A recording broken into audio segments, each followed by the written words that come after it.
Honorable Prime Minister Roosevelt Skerrit. Very selfish guy and he insists on punishment. I've been asking for his tail for a long time. Thank you, everyone. Please be seated.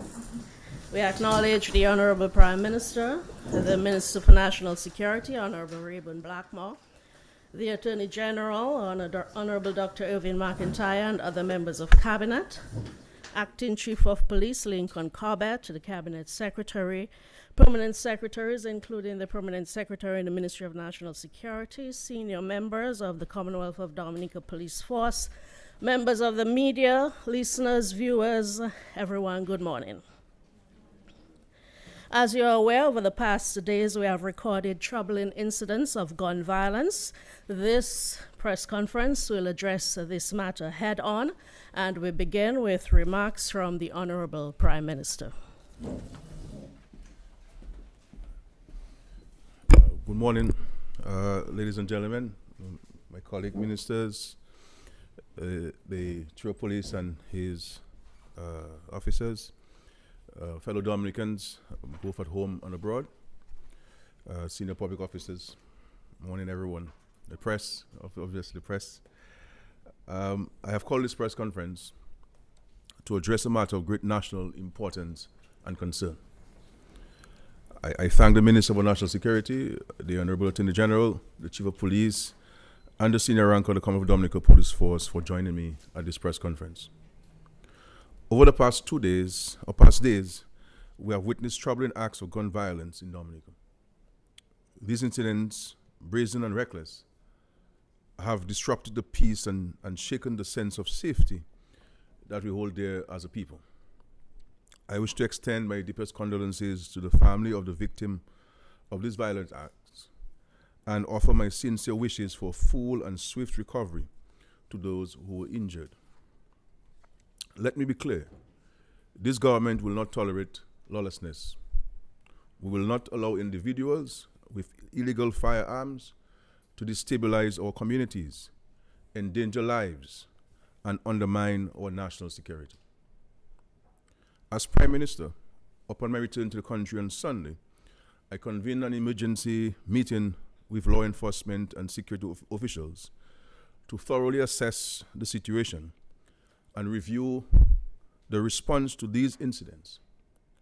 In addition to the strategies and plans which the police have been implementing, and which I am not at liberty to explain in respect to the details, today I am announcing a series of decisive and immediate measures to address the situation head on. 1, we are establishing a dedicated firearms task force within the Commonwealth of Dominica Police Force. And this task force will focus solely on identifying, apprehending, and prosecuting those involved in the possession, trafficking, and use of illegal firearms. The task force will be a multi-agency unit, drawing expertise and resources from the Police Criminal Investigation Department, the Special Branch, the K9 Unit, the Customs and Excise Division, the Dominica Coast Guard, and the National Joint Intelligence Center, NJIC. The task force will adopt an aggressive and coordinated approach to stamp out illegal weapons from our streets. And obviously, we'll also coordinate and collaborate with regional agencies. 2, effective immediately, we're implementing a confidential hotline for members of the public to report illegal firearms or suspicious activity. Any individual who provides information that leads to the retrieval of an illegal firearm or ammunition will receive a reward of 1,000 EC dollars per firearm. Your identity will be protected. Your civic duty will be rewarded. The Chief of Police will provide the details of this hotline. 3, we are also declaring a limited amnesty period for anyone in possession of illegal firearms or ammunition to surrender them to law enforcement without fear of prosecution. This is a chance for citizens to do the right thing and avoid the full force of the law. The details of this amnesty, including the time frame and drop-off procedures, will be announced shortly by the Chief of Police. 4, we are moving swiftly to enhance our crime prevention and detection capabilities. The government will begin the installation of surveillance camera systems across the country, starting with the city of Roseau. This is a long-term investment in our national security infrastructure and a deterrent to criminal activity. 5, in the interim, I have directed the police force to increase foot and mobile patrols in Roseau and indeed across the country. We must restore confidence and ensure that law-abiding citizens can go about their lives without fear. 6, I have directed that the state engages a special prosecutor to deal with all major gun-related offenses in Dominica. And 7, there will be a ban on the use of tint on all rented vehicles in Dominica, because the police has advised that the majority of these crimes are carried out utilizing rented vehicles that are highly and heavily tinted. Let me take this moment to speak directly to those who believe they can operate outside the law. We will find you, we will disarm you, and we will prosecute you to the fullest extent of the law. We cannot allow anyone in this country, for the illegal means, to bring fear onto a country. Dominica is a peaceful nation, and we will not permit our streets to become battlegrounds. I urge all citizens to be vigilant, to cooperate with law enforcement, and to speak out when you see wrongdoing. This is our country, and we all have a role to play in keeping it safe. For our efforts to be successful, we must all play our part. Fighting crime must be seen as a societal responsibility. I want to thank the men and women of the Commonwealth of Dominica Police Force for their continued dedication to the safety and security of our people and country. You have the full support of this government once you carry out your duties within the confines of the Constitution and laws of Dominica. In the days ahead, we'll intensify our response. As Prime Minister, I will continue to consult with the Chief of Police. We will ensure that our country remains a safe place to live, work, and raise our families. Let us pledge today, in this moment, to put aside all differences and unite in the defense of our country by rejecting the culture of violence. Let us show care and concern for our fellow citizens, ensuring that we can all continue to enjoy the peace and tranquility of our nature island, Dominica. Later this week, I shall address the concerns of the residents of Roseau in respect of the negative impacts which the landfill has had on their health and general well-being. Thank you.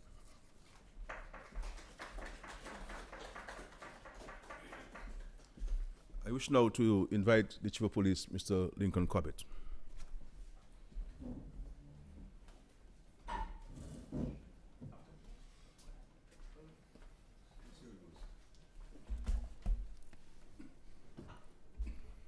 Good morning. The Honorable Prime Minister Roosevelt Skerrit, the Minister of National Security and Legal Affairs, Mr. Reuben Blackmore, other members of Cabinet, my fellow colleagues, that is the hierarchy of the police force, Dominican media, good morning all. The police force is investigating 2 separate incidents of violence which occurred in the city of Roseau between July 8th and 11th of this year.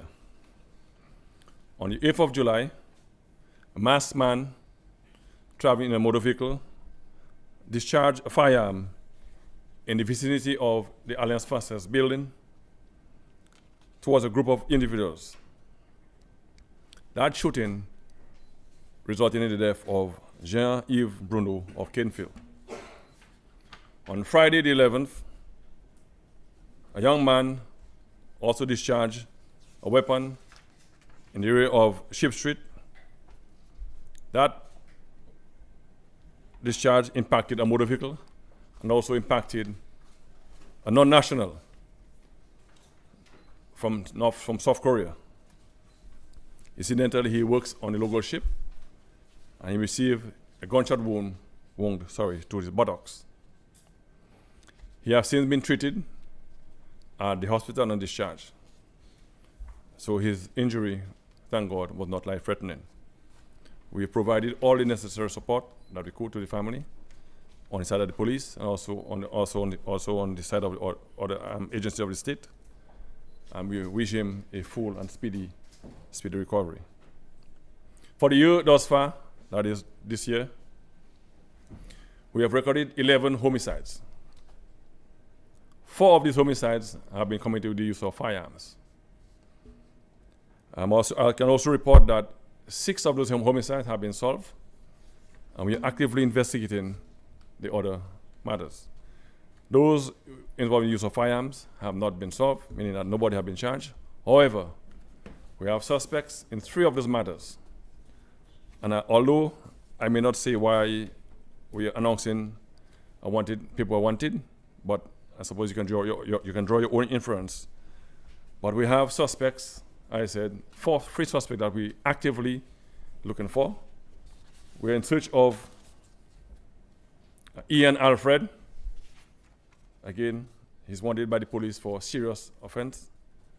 We're also in search of Ian Alfred of Yampis, I should add, Stock Farm. We're also in search of Brent Alexander of Silver Lake, 19 years old. And we're also in search of Jamal Ishmael Alexis of Silver Lake. Those 3 individuals are considered to be armed and dangerous.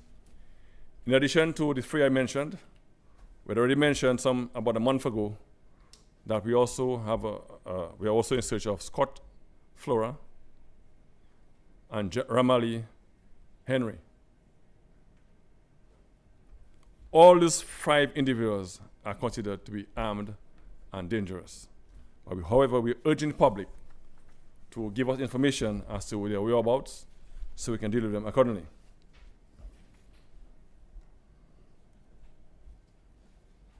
As indicated by the Honorable Prime Minister, we have established the Firearms Task Force, and that task force is mandated solely to deal with the issue of firearms.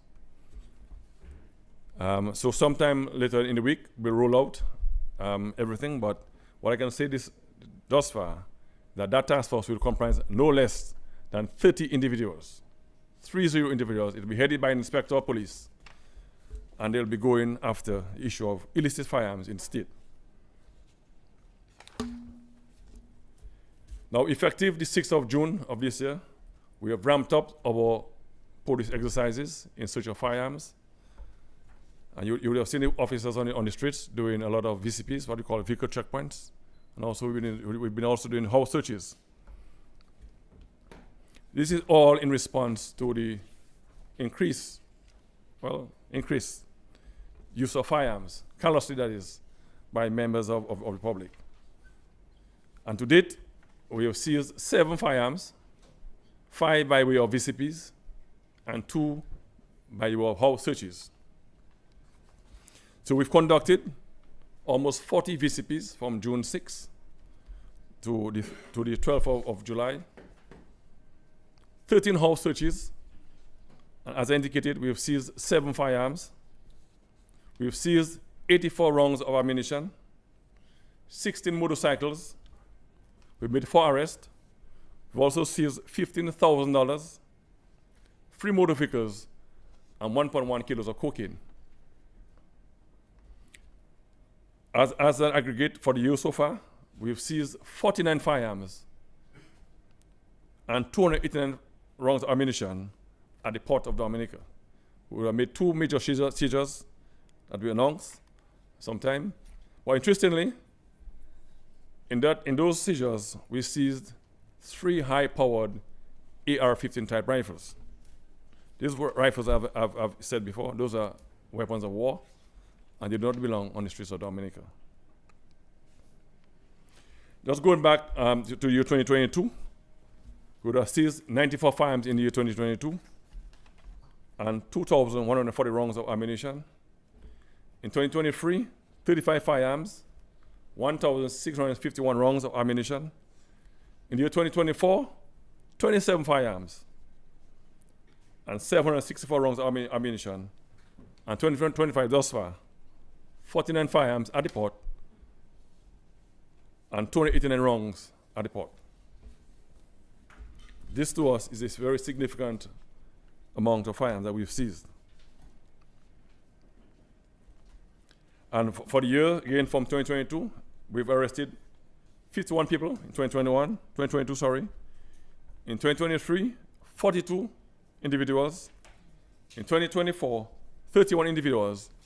And for the year so far, we've arrested 21 individuals for the use of firearms, or firearm-related offenses. I wish to encourage members of the public, please report if you have any information to the police, and shortly I will give a number that you can do so. We also, again, to reiterate, we call upon parents that know that their children has firearms in the house, ask them to surrender the weapons to the police. Surrender the weapons to the police. Now, the numbers that you can call, or the number actually that you can call to report anonymously, that's 1-800-TIPS or 1-800-8477, Crime Stoppers Hotline. You can also report to any officer that you have confidence in. I've said before, there must be an officer out there that you can speak to with confidence. And there are many of them. And a lot of the success that we've had by people walking in, calling a friend, calling a police officer and reporting and giving information confidentially. And I can attest that none of the information that have been given to any officers have been leaked to anybody, any members of the public.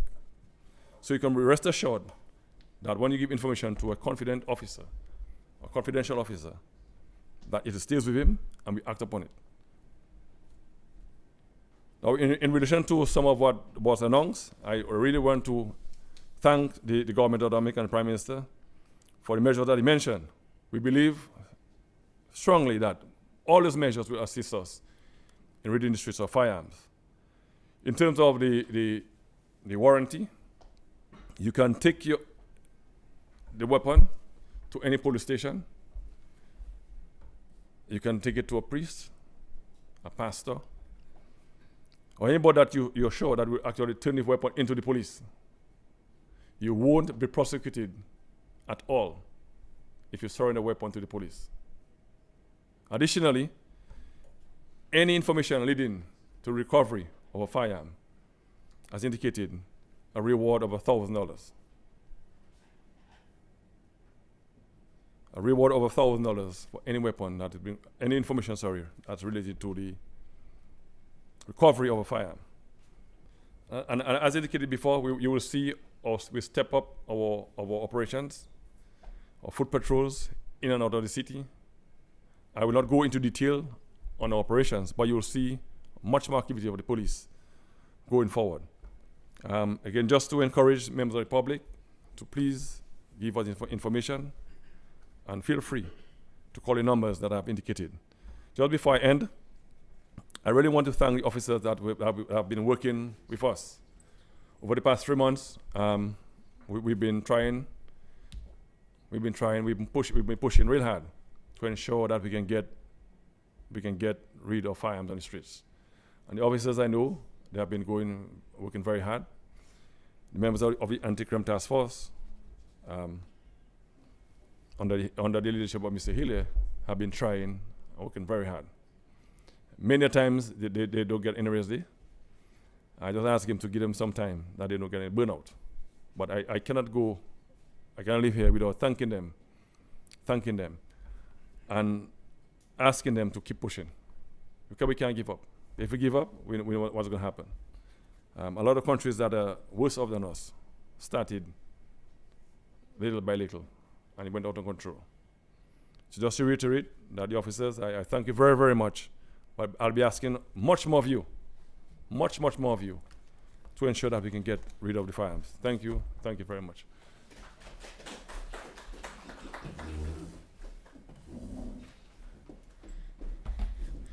The hotline number is 1-800-8477. Our thanks to the Chief of Police for his presentation, for the statistics he provided, and of course to the Honorable Prime Minister who spoke before him. We now invite the members of the media to pose your questions. We would ask that you keep to topic, that you stick to topic, but knowing the Prime Minister, he might be amenable to a little bit of strain. But let's try to keep within reason, okay? So you're welcome now to ask your questions. We begin with Carlisle John Baptist from Nature Isle News.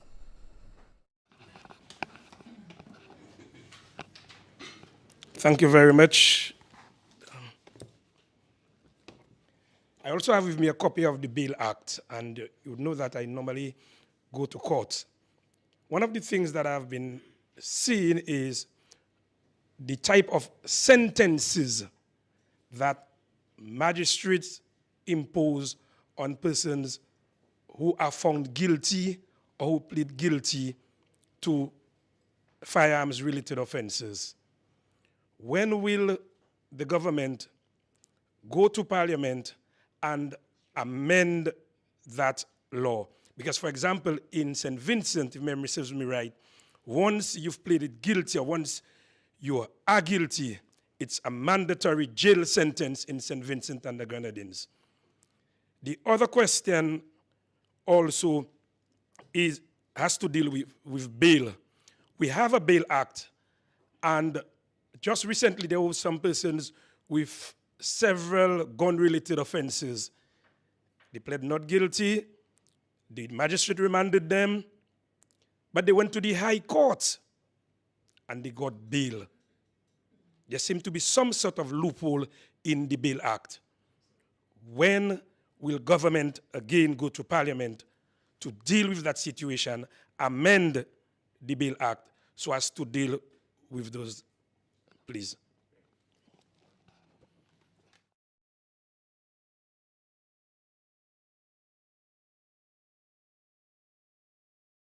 Good morning. Okay, with respect to your questions, let me start with one first, insofar as it relates to the Firearms Act. As we speak, the state has engaged one of the most highly reputed legal draft person in the name of Mr. Anthony Laron, former Attorney General. As we speak, is currently looking at the Firearms Act, to look at the penalties. But let me just say here this morning, the current act itself carries very stringent penalties. Let us, for example, make a reference specific to trafficking in illegal firearms. The penalty speaks to 1, 25 years imprisonment or a fine of, I think, $700,000. I'm certain that's it. Now, if you would be found with a firearm, your first offense, which is a summary, let us suppose hypothetically is a summary matter, the law speaks to fine and confine. So what we are currently looking at is, for example, if you were to be found with 2 illegal firearms, for a matter of fact, and if you were to use that firearm to commit an offense, to remove that discretion from the court, so you go straight to jail. Insofar as it relates to the Bail Act, Dominica is one of the countries within the CARICOM catchment with a Bail Act. And so it's clear legal guidelines that the court should follow. But there seemed to be a misinterpretation of specifically Section 7 of the Bail Act that says, of course, that, for example, for murder, if the court were to grant somebody bail for murder, that the accused has to prove that he's going to make himself available before the court for his hearing. The onus, therefore, not to be placed on the prosecution. Some judges places the onus on the accused. Some judges places the onus on the state. So what we're trying to do is to narrow that definition and to place what it calls reverse onus in that case on the defendant to prove that I'm not going to flee, I'm going to present myself to answer my matter. So I want to make that clear. So that also is being looked at as we speak. So I want to agree with you in that regard. Good morning. I want to speak to the issue of a lot of concern about that. What seemed to be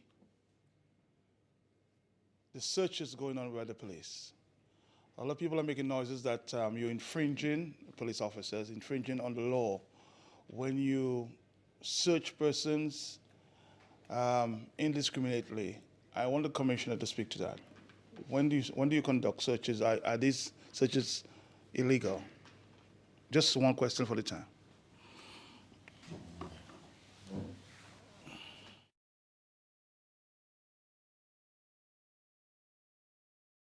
Good morning again. I'm trying to wrap the question around my head.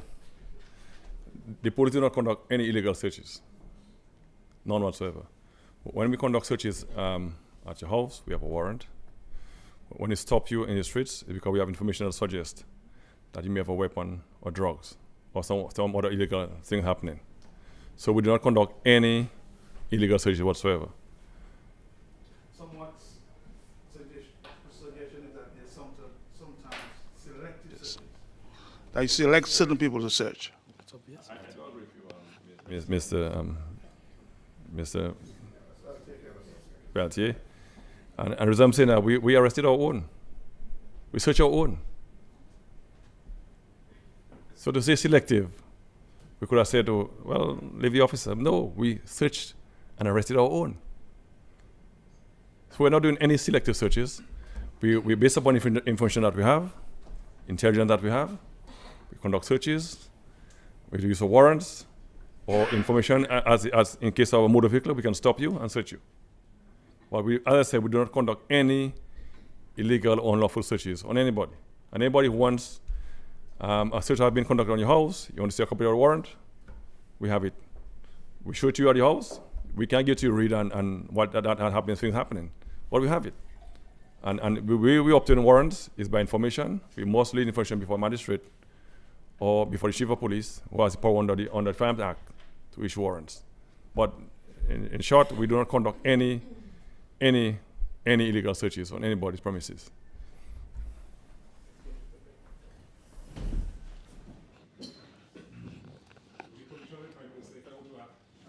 Or currency to what the chief of police have just said. Under common law and written law, the police has the authority, based on suspicion, reasonable cause, to arrest and to search. There's a case law, I think it's Martin Anthony, which is the Attorney General of 1992, where the police arrest somebody for drugs on suspicion. The person went to court. We have a right to do that. The court held that the police was so justified. And this court went further to clarify the difference between lawful arrest or unlawful arrest and false imprisonment. You can refer to the case, I think it was in 2012. And I want to say further, the Criminal Law and Procedures Act of 1992, you want to make a reference to section 12, 4, 5, and 6 subsections. You see the grand authority provided by the police to search on suspicion and to arrest you on suspicion. The police, under certain circumstances, can enter your home. If the police is in immediate pursuit of a felon, and that person runs under your bed, the police has a right to run under your bed and extract that person and arrest the person without a warrant. If the police is walking and the person hears somebody screaming for help, the person has a right to go to your home, investigate, and to arrest without a warrant. That's got to be fundamentally clear. Under the Firearms Act, the police have a right to stop and search vehicles with reasonable suspicion, of course. The Drug Prevention Act, so too. Section 7 of the Constitution provides protection to your privacy. But of course, the same Constitution under Section 3, I believe, give the police the authority to arrest you on suspicion for 3 days before taking you before the court and to release you. And I want to call on the public. We cannot have our cake and eat it. You heard the Prime Minister quite eloquently made reference to that. We want safer streets. We have to give something and allow the police with reasonable cause and respect the human decency to do their work. That's got to be fundamentally clear. And as the Minister for National Security, entrusted by the Prime Minister, I'll do anything to protect the public interest and to ensure that Dominica remains the safest place in the Caribbean as it now is. So we're going to need an all-encompassing effort, not only the police and the Prime Minister, but all of us, including those of us who are versed in the law. Because I heard someone in the program last week was so off. The person reading the law upside it down. Let's be practical. Dominica belongs to all of us, and let us do what is right to protect this country. Yeah. Don't you think that persons out there have their constitutional rights under the law? If you have a constitutional court, as the case was with Martin Anthony, when he challenged the state, and he took the state to court, you can make reference to that matter, 2012, I think it was, and there's precedence to that effect, that the police, with justification, can search you. My advice to you, if the police says that I have information that you're carrying something illicit, cooperate with the police and avoid the embarrassment, because the police has the authority to act in defense of the public peace and public interest. Kashina Joseph, DBS Radio. Apart from the response by law enforcement to this issue, what else is being done in terms of engaging other aspects of society in response to our young men being involved in the possession of illegal firearms and fire-related offenses? What else is being done apart from a response by law enforcement?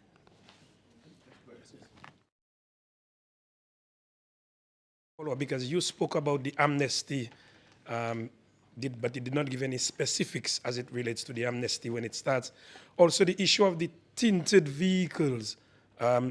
You spoke about the rentals. Can you go a little in a little more detail, please?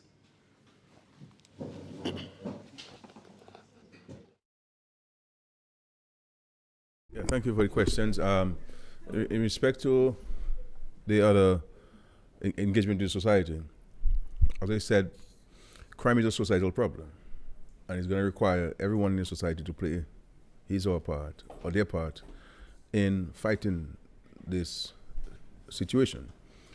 The police and the government will do what they have to do, and we shall continue to provide the police with the resources it needs to carry out its mandate. But at the end of the day, if this society is not going to play its part, we're going to have a problem.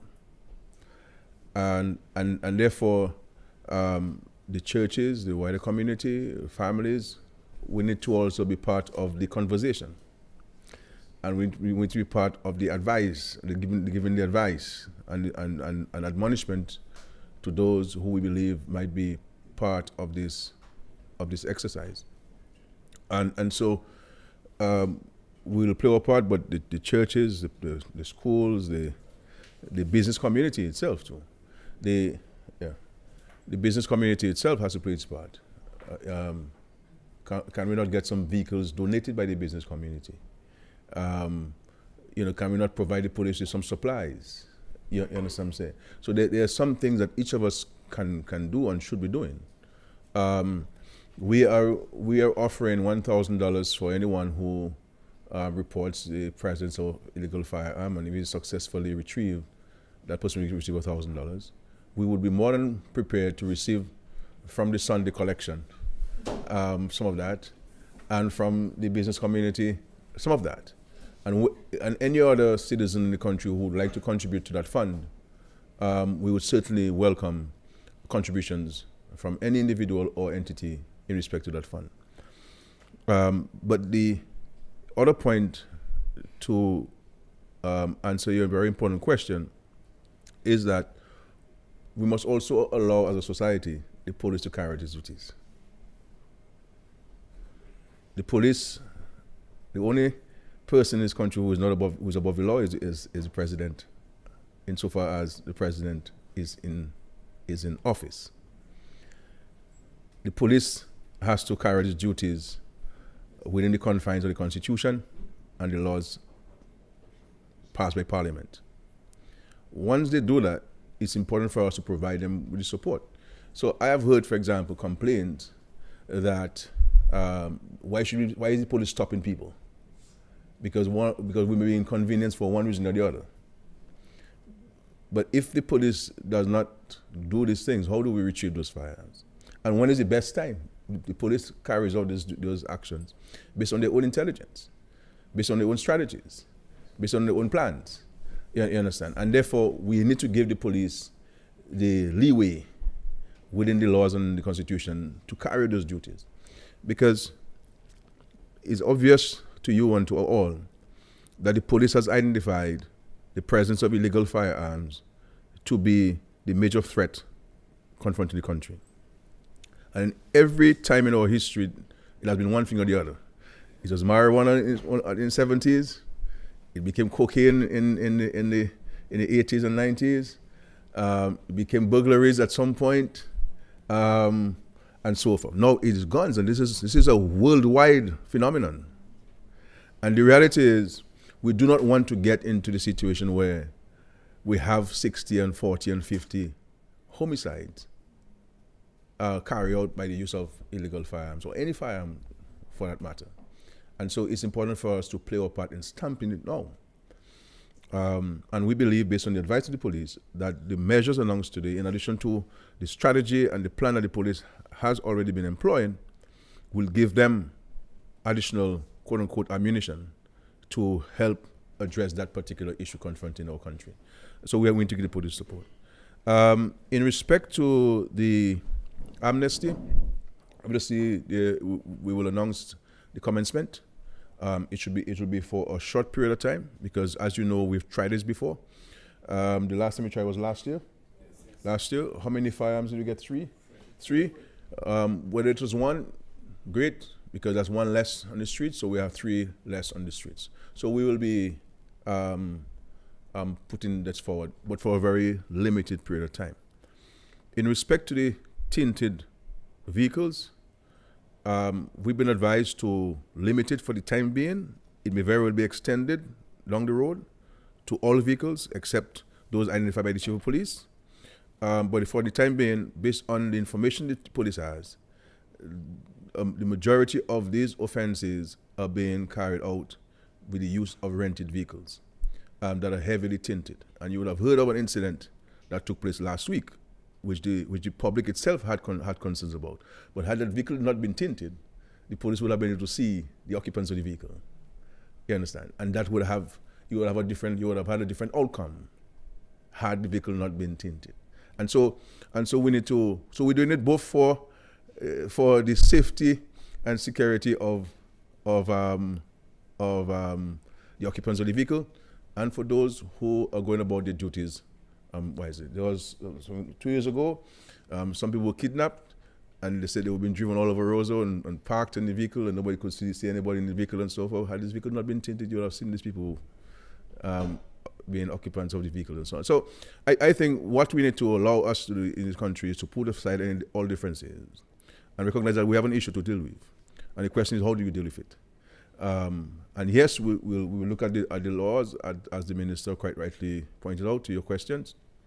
But as we recognize, sometimes the laws are there and they have stiff penalties, but you do not get the outcome that you want. So insofar as the responsibility of Parliament, insofar as the responsibility of the executive, which is the cabinet, as well as the three branches of government, the judiciary, the legislature, and the executive, I am responsible as leader of the House to suggest to Parliament laws that we can pass, and as the chairman of the cabinet, the resources and the actions we need to take insofar as helping with the situation.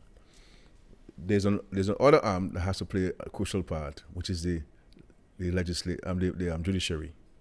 And as you know, I have zero control or influence on that body.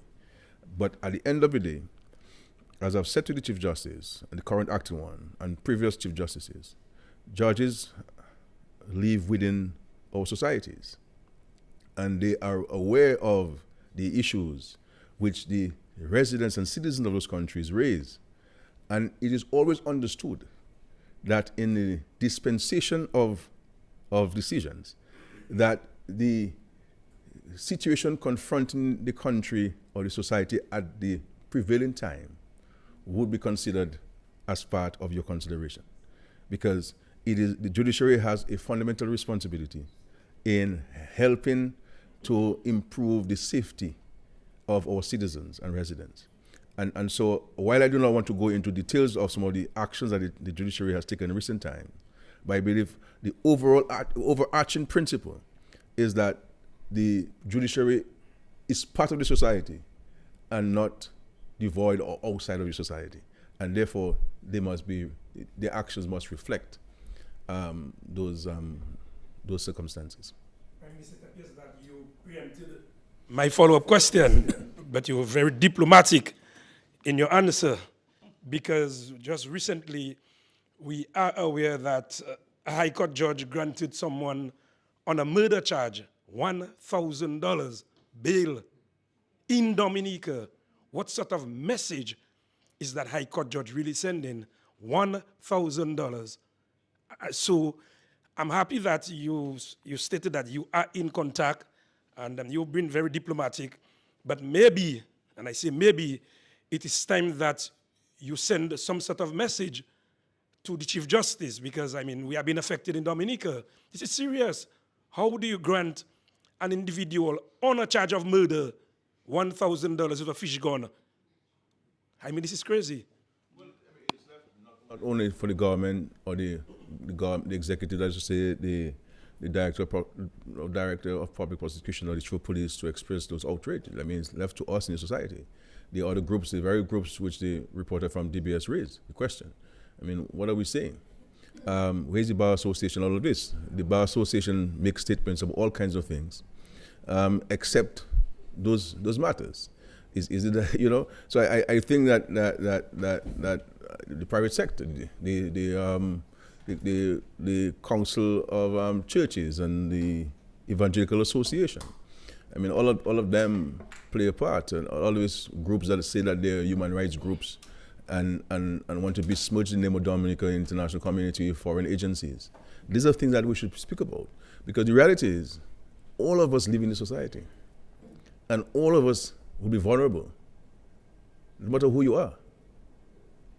Whether you're carrying a firearm or not, a licensed firearm or not, that's besides the point. Don't believe that you're safe. And it is a matter that, and we've been talking about this thing for some time in terms of firearms, and we've spent a significant amount of money buying scanners at the ports of entry to facilitate this, and so we're working with our regional partners, international partners on this. So, and I can tell you from what I know, the police and what they've told me, I mean, the police are really going out there in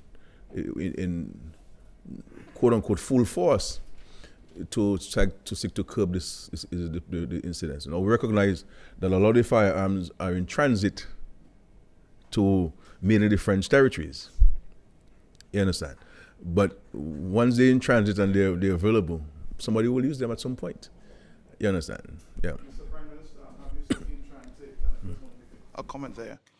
Would you caution your ministers of government when you make public statements? For example, just one minister of government that I'm sure you know well have made statements like we have our snipers. There's another statement, another minister that said, coming back door. And of course we know, and the commissioner can agree, a lot of the ammunition or the guns coming from the back door. What would you want to say to ministers making such statements, sir? Matt, I would not want us to trivialize the very serious matter at hand. I think your question is, you know, that's the first question you've asked in a long time. That's well, since we've been having these press conferences, and I think that I would caution you from conveying that question from where it came. I will not get to that point. I think we're trivializing a very serious matter.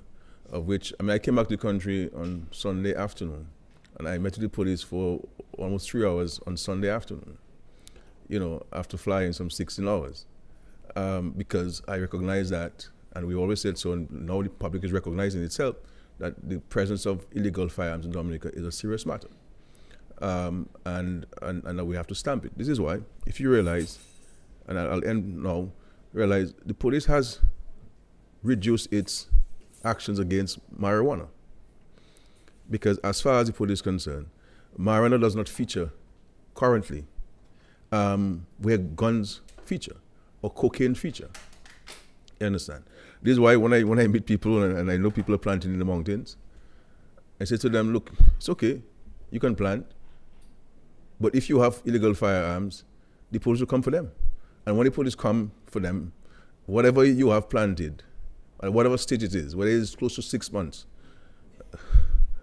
ready to harvest all your solar systems that you have and your generators that you have in the mountain, everything would be mashed up. Every single thing. So, choose one. We are 100,000% against illegal firearms in the country. And every one of us in society must have that same language and that same attitude. Of course, every citizen has rights, and those rights will be protected. Okay? Be protected. But I think we need to allow the police the opportunity to carry its duty and to help with the situation in the country. Because even the chief of police mentioned 11 homicides this year. While you recognize less than 50% were carried out by illegal firearms, because I'm sure you believe that all 11 were firearms. You understand? The country believes that all of the homicides so far have been firearms. It's interesting to note only 4 to 11. But whether it's 1 or 2 is a concern. And what is of greater concern to the public is that it's not at nighttime. It's at midday. It's at 8 o'clock in the morning, a guy is going to work. And the guy is going to work with his lunch in his bag, looking forward to going to work and looking forward for Friday for payday, and he gets shot innocently. We can't, there should be we shouldn't have any opportunity to trivialize the seriousness of the matter. And guys who pull up a gun over an engine cover. You understand? So it could have been any one of us in the streets at the time who would have. So here this foreign national here in Dominica enjoying the peace and tranquility of Dominica, that he could walk freely in Dominica and then gets a stray bullet. You understand? And so let us all join forces. Let us all join forces. And I dare say, based on intelligence, that even those who have illegal firearms do not support the idea of illegal firearms. But there are some reasons why they have it. And so this is why we'll be continue to engage them on this matter and to see how we can get those illegal firearms off the streets and so on. But it's an important action. Please, anybody? Yes. Wilson, you spoke about the time that the incidents took place, and you said during the day. Another very concerning matter for me, and for many, I'm sure, is the sophistication of the guns used. The type of guns that are used. Some of them are maybe seen used in war or wherever it is, and so on. How confident is the government in the capacity of the police force to deal with this situation? One, are we seeking any regional support to deal with the current situation? Not sure if somebody asked this question already, but that's the question. Yeah, the police has had successes in the past. They have retrieved a significant cache of ammunition, guns and ammunition, firearms, before the customs and also on the streets and in homes. That will continue. Obviously, a lot of these things, there's some things that I cannot say to you, the public, so I'm very careful my response. I'll just say that we're confident the police has the ability. The police also works with regional and international partners in assisting us in that effort. Because it's a global effort. You have the issue of the supply of the guns from the United States. We work in the United States government on seeing how we can stem the flow. We have stepped up the surveillance of the customs and the ports. The police has been doing so. This is, the chief has said so to me many times. He said so here again today, that for the police, the reading of illegal firearms on the streets and in home Dominica is priority number one for the police. And I must commend the police for that. And I want to say that the High Command of the Police Force are fully in tune to this. And of course, you've heard the Minister of National Security on this matter as well. But at the end of the day, for there to be the success that we all want, and for there to be the peace of mind that we all seek, each of us must play a part. And so responsible reporting is a very important one. Not sensationalizing the situation, not playing the blame game is going to solve the problem. Because you see it. I mean, unlike some countries, we've had one party in government for a long time, but other countries where you had people in opposition saying it's the government's fault, when they came in, you were seeing a doubling of the homicides. So unless the society plays a part, and all of us play a part, in that, you're not going to see the success that you have. And I think for us in Dominica, we are a bit fortunate that we are taking the situation extremely seriously, and that we will be using all of the tools available to us to seek to curb this.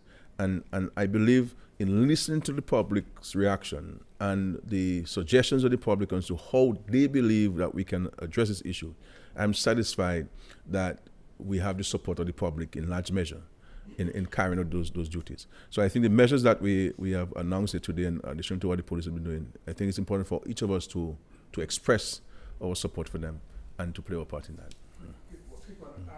As it relates to the Firearms Act, I think you have an option if you want it heard in the High Court or the Magistrates Court. Right, Mr. Minister? I think, yes. Right. So would the government want to consider, looking at that act again, giving you the option? And also, the Minister of National Security, I know he has been expressing concerns in terms of the fines being imposed by magistrates. Is it something, again, that you want to delve further in? Because sometimes people, they already have offenses, firearm-related offenses, yet they still get out there with a slap on the wrist. That is of concern to the general public. Well, we take note of the concerns and suggestions. The implied suggestions, and as the Minister indicated, we're looking at all of the legislation and to see where we can remove any possibility of loopholes or misunderstanding or misinterpretation and so on. So all of these things have been looked at. So we're looking at the situation in totality. Yes, ma'am. Yeah. Mr. Blackmore can answer the question. Mr. Blackmore, it seems that you're under tremendous pressure from the public in terms of persons are saying you're leading that ministry for a number of years. Is it time to step down as a security minister? So, Mr. Prime Minister can also answer the question because we're talking about reshuffling now.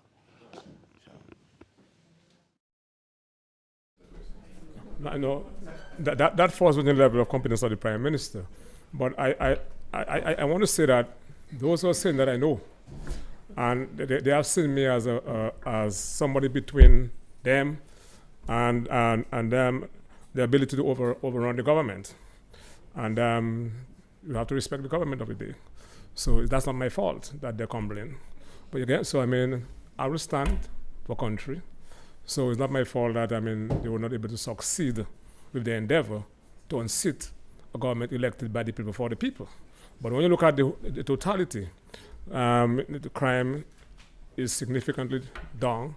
Historical lows, burglaries, historical lows. In the 90s and early 2000s, we averaged 1,005. We're down to 300 and something. Rape, down. You get my point. Unlawful sexual intercourse, down. Taking convenience, stealing somebody's vehicle, doesn't belong to you, down. Every aspect of it, down. So the government has done a good job, etc. So, as I said, I know who sent you the question, but tell him to forget the past. I only did my job as a police officer in 1999. And the investigating officer is somewhere. I was a sergeant of police. I only assigned an investigator to investigate a matter for which a report of theft was made against that individual. So let's move on. All right? Let's move on. In terms of reshuffling?